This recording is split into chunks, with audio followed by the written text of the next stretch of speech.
تأكدت المعلومات التي تفيد بأن المغرب تعاقد مع إسرائيل على بناء قمرين صناعيين للتجسس من أجل تعزيز أمنه، وخاصة قدرات المراقبة والاستطلاع على الحدود. وكان المغرب قد طلب بالفعل قمرين صناعيين للمراقبة من نوع أوفيكا 13 من إسرائيل، حسب ما كشفت عنه مصادر مهتمة بالمعلومات العسكرية، نقلا عن تقرير صادر عن معهد ستوكهولم الدولي لأبحاث السلام.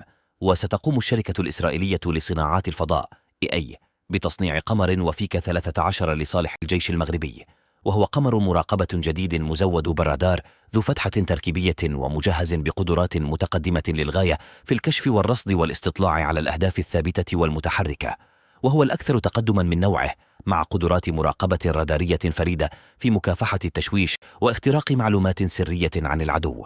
هذه الأقمار الصناعية معروفة بقدراتها الاستخباراتية والأمنية، وتصل دقة تصوير قمر وفيكا 13 إلى نصف متر، وتم تصميمه لصالح الجيش الإسرائيلي، وتم إطلاقه في شهر مارس 2023 من قاعدة بالمخيم الجوية في إسرائيل باستخدام صاروخ شافيت 2. ويمكن لهذا النوع من الأقمار الصناعية أن يصدر إشارة رادارية بالموجات الدقيقة باتجاه سطح الأرض للكشف عن خصائصها الفيزيائية.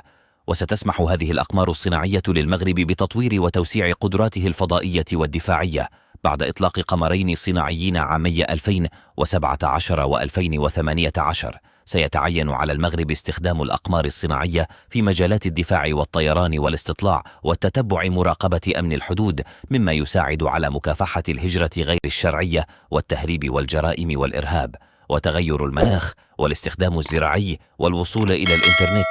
شكرا لكم على المتابعة، ولا تنسوا الإعجاب والاشتراك ليصلكم كل جديد.